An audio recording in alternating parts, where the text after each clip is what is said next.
ఎంతమంది డిఎస్సి విద్యార్థులు రోడ్లపైకి వచ్చి నిరసనలు తెలుపుతుంటే నిన్న మీటింగ్లో లోకేష్ గారు వైఎస్ఆర్సీపీ వాళ్ళు చేస్తున్నారని చెప్తున్నారు. ఇది ఎంతవరకు కరెక్ట్ సార్?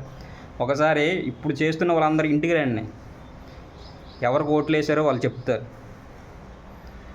మీరు ఇచ్చే నోటిఫికేషన్లో ఒక పార్షియాలిటీ లేనప్పుడు విద్యార్థులందరూ రోడ్ల మీదకి వస్తారండి. అలాంటప్పుడు రోడ్డు మీదకి వచ్చినంత మాత్రాన వైఎస్ఆర్సీపీ కార్యకర్తలు కారు.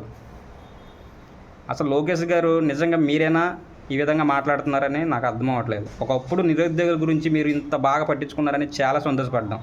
కానీ నిన్న మీరు చేసిన వ్యాఖ్యలు ఎంత ఘోరంగా మాట్లాడారంటే 3 లక్షల మంది విద్యార్థులండి ఈ నోటిఫికేషన్ వల్ల నష్టపోతున్నారు. టెట్ క్వాలిఫై అవ్వక ఎటువంటి ఇబ్బందులు లేకుండా నోటిఫికేషన్ ఇస్తున్నారు. ఇదేనా మీరు ఇచ్చే నోటిఫికేషన్? ఇదేనా మీ మెగా డిఎస్సి? ఇదేనా మీ మొదటి సంతకం? ఒక్కసారి ఆలోచించాలి.